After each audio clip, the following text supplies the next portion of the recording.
ఈరోజు మనం బేసన్ చేసుకుంటున్నామండి. శనగపిండి, పసుపు, ఉప్పు, మినపప్పు అండి. మీడియం సైజ్ ఆనియన్ కట్ చేసి పెట్టాను. పచ్చిమిర్చి, కొద్దిగా కరివేపాకు, జీలకర్ర, ఆవాలు. ఇప్పుడు మనం ఇందులో పసుపు వేసుకుందామండి. కలుపుకుందాము. కొద్దిగా పసుపు, కొద్దిగా సాల్ట్, కొద్దిగా కారం వేసుకుందామండి. కొద్దిగా కారం. దీన్ని మిక్స్ చేసుకుందామండి. వాటర్ వేసుకొని కొంచెం మిక్స్ చేసుకుందామండి.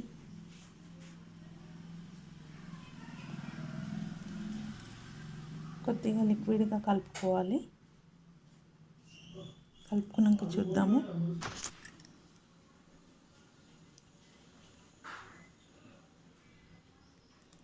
ఇలా లిక్విడ్గా చేసుకోవాలండి. ఇప్పుడు మనం ఫ్రై చేసుకుందాము. ఇవన్నీ ఆవాలు, జీలకర్ర, ఉల్లిగడ్డ, పచ్చిమిర్చి, కరివేపాకు అన్నీ ఫ్రై చేసుకుందామండి. ఈ కడాయిలో స్టవ్ ఆన్ చేసుకుందాము.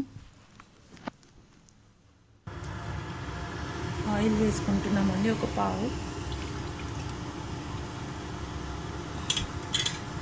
ఆయిల్ హీట్ అయ్యాక ఆవాలు, జీలకర్ర వేసుకుందాము. ఆయిల్ హీట్ అయిపోయిందండి. ఆవాలు వేసుకున్నాము.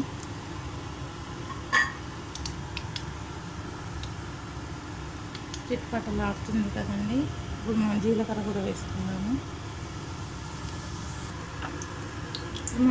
పచ్చిమిర్చి, కరివేపాకు వేసుకుందామండి.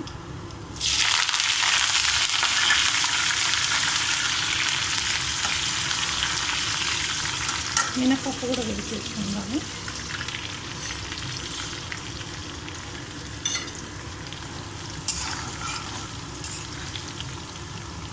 కొద్దిగా గోల్డ్ కలర్ వచ్చాక మనం ఆనియన్స్ కూడా వేసుకుందాము.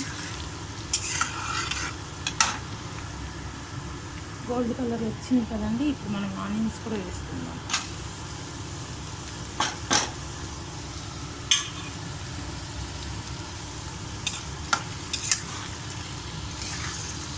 చూసారు కదా, లైట్ గోల్డ్ కలర్ వచ్చింది. ఇప్పుడు ఈ ఆనియన్స్ కొంచెం గోల్డ్ కలర్ రావాలండి కొద్దిగా. తర్వాత మనం ఇందాక ఈ పిండి కలిపి పెట్టుకున్నాం కదా, బేసన్ పిండి, అందులో వేసుకోవడం.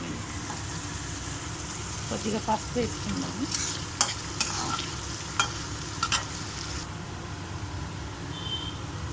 గోల్డ్ కలర్ వచ్చింది కదండి ఆనియన్, కొంచెం లైట్గా. ఇప్పుడు మనం పసుపు వేసుకుందాము. కొద్దిగా పసుపు,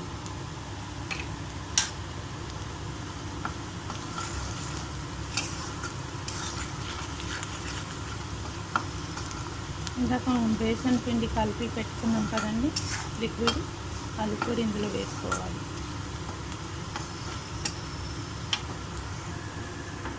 ఇప్పుడు ఇందులో ఈ లిక్విడ్ వేసేసుకుందామండి.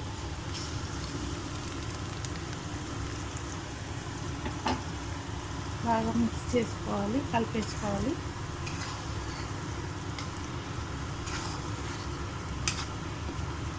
ఒక 2 మినిట్స్ మూత పెట్టుకుందామండి. తర్వాత కలుపుతాము.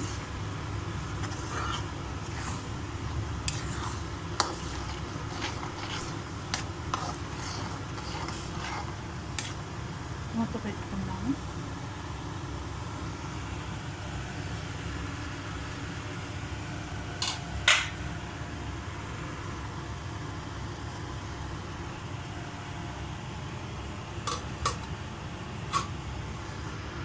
టూ మినిట్స్ అయిందండి. చూద్దాము.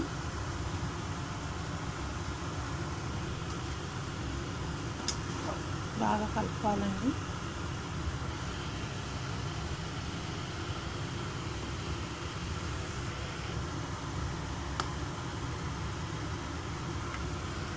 చూసారండి, ఇలా కలుపుకోవాలి. ఒక 2 మినిట్స్ అయితే అయిపోతుందండి. మూత పెట్టుకున్నాము.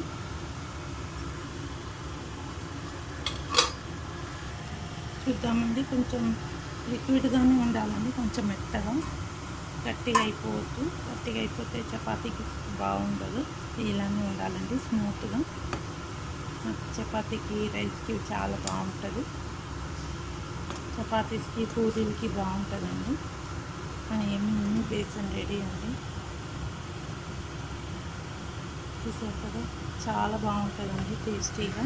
మీరు కూడా ఇలానే డిఫరెంట్గా చేసి తినండి, చాలా బాగుంటుంది టేస్టీగా. Thank you.